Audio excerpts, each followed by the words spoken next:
Down. My name is Eugene Osei-Tutu. The show is heavily produced by Leo. Joe is on our social media, so you can catch it later on our YouTube channel, Love 99.5. If you are not able to, maybe if you want to just listen to it again or want better and further particulars and what we're projecting on the screen, you find it on YouTube. Today we are doing an explainer. We are trying to explain and trying to adduce reasons to why the Cedi has been performing so well around in the last 2 weeks. It was trading around almost 13 Ghana cedis. Today we are doing around 10.60. That is the interbank rate. The Bank of Ghana is yet to post today's value on their Facebook page, but per my checks we are doing just around 10.60. So what is accounting for the performance of the Cedi? Now let's go into the numbers. In recent weeks, the Cedi has rallied strongly, trading around 10.60 to the dollar at some forest point. That's a huge recovery compared to the almost 13 cedis we saw earlier the year.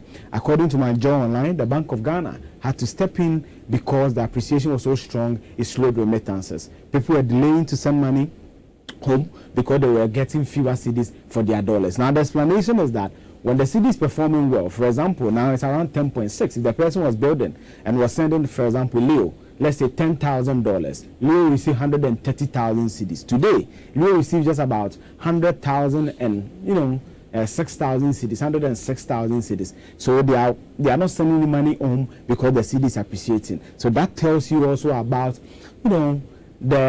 it's between a rock and a hard place when we talk about the appreciation of the Cedi. I'll talk more on that subsequently. Now let's go and say that what's behind the recent strength. That's what we are trying to understand. Why the Cedi performing well lately? Let's break it down. First, there has been more foreign currency coming into the system, and the Bank of Ghana has made sure these dollars pass through the formal banking sector.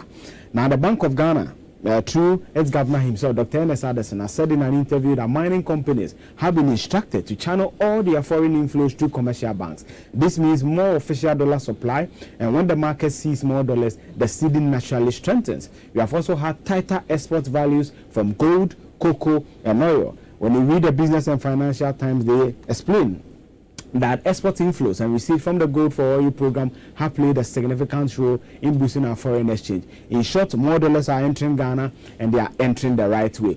Now, we all know the Gold for Oil program. We also know the gold board issues where they are trying to formalize the gold sector and say that the only company responsible for buying gold in our country will be the gold board. So meaning that there's less, there's less involvement of the Indians, there's less smuggling of our gold, and it's going through the formal system. Therefore, the banks are able to track some of these monies. I've told you that between 2013 and 2016, Ghana locks in close to about 6 billion when you check our gold export. What happened was the Vice President of Misata had gone to India. He was talking to his Indian counterpart and said, "Oh, Ghana has sold to you gold in excess of this amount of value." Then the Indian Prime Minister said, "No, we bought this amount." Now, when they compared the values, India had actually bought in excess of almost a double of what Ghana had officially sold to them. That is the thinking behind the gold board, where we do a certain enterprise, where they are responsible for the buying, reducing the effort of smuggling. For instance, the bank announced that it was committing some $150 million to support the FX market, but interestingly, only $90 million was taken up, meaning $60 million went straight to the reserve. This is after October. So the second reason that the Bank of Ghana is also intervening in the market, where, for example, throughout last week, they were just making available about $150 million, but the banks and various entities were picking up just about $90 million or so, and $60 million going into the reserve. So the second reason is basically the involvement of the Bank of Ghana. They've also reviewed the net open position for banks, triggering tighter supervision on forex rules and deepening market interventions. All these steps send a strong signal that the BOJ is in control of the Cedi and its direction. Now let's go to the third reason. The third reason, per the research and what we've been able to come up with, is about discipline, both fiscal and the monetary. Ghana has shown a sign of stabilizing inflation, improving its external reserves. According to the economic analysts, they say that the improved policy credibility has helped anchor expectations. People now believe that the Cedi is more stable and they are not rushing to buy dollars at any rate. A confident market strengthens a currency, so the Bank of Ghana's tighter monetary policy, together with what the Ghana Statistical Service are doing. And let's not forget, the core mandate of any central bank is to check inflation. The core value of any central bank is check inflation. So inflation, even inflation for the long term, about 4 years, a single digit, clearly it's sending a signal to anybody coming into the Ghanaian market that the Ghana economy is doing well. Now, let's also remember that there's also a market correlation. The Cedi, if you remember, fell sharply in 2024, losing about 24% of its value. So this appreciation is partly a bounce back, a recovery from an oversold position. Now, let's also give you a bit about the global picture. The global picture. This is the local perspective. Let's talk about the global picture. The US dollar itself has been a bit weak on the international market as investors expect the US Federal Reserve to slow down interest rate hikes. For commodity exporting countries like Ghana, that's good news. Combining that with the rising gold prices and Ghana's external position, which has improved, the Business and Financial Times, for example, in the explainer, explains that the global commodity trend have given the Cedi more tailwind, even though most of the heavy lifting is still from domestic actions. So yes, though the global position of the dollar is not that too great, but most of what is happening is from a local position.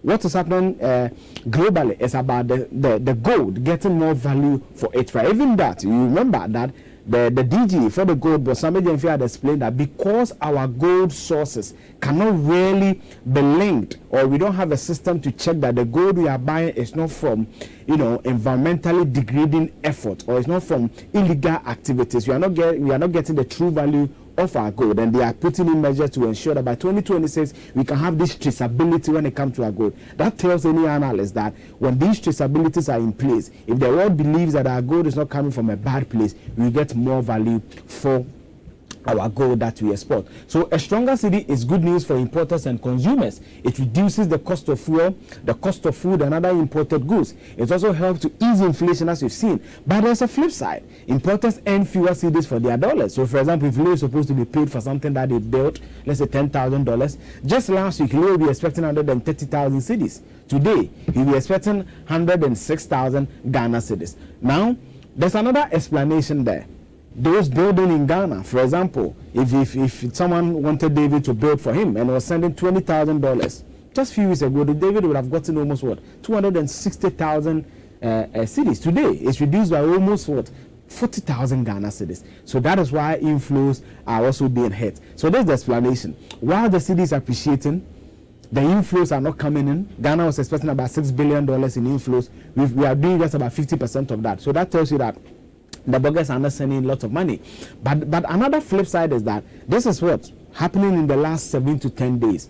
Will it be enough for us to push for traders to also reduce their prices? Because I've always explained, and Guta have always explained, that it's not about the 10 Cedis, it's not about the 12 Cedis, it's about the stability. Can the 10 Cedis stay for, let's say, 4 months?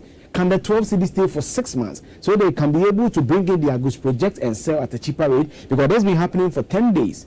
Can it be maintained beyond the 10 days? So yes, the currency is strong, but it's not a total trade-off.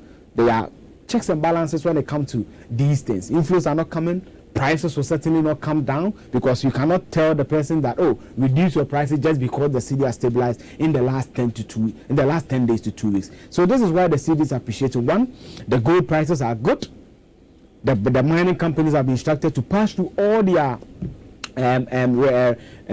taxes, all their profits and everything through the formal bank system. There's also fiscal discipline, where the Bank of Ghana is putting in stricter measures for local banks, for forest bureaus and all that. There's also fiscal discipline, and also inflation is accounting for the performance of the Cedi. For the last 4 years, we've not recorded a single-digit inflation until the inflation for September. So this is why the currency is strengthening. My name is Eugene Osei-Tutu. Today we try to explain the reason behind the appreciation of the Cedi in the last 10 days to 2 weeks. The show is ably produced by Leo, my ringman on this. We come your way on Wednesday with more exciting conversations on the breakdown. Thank you.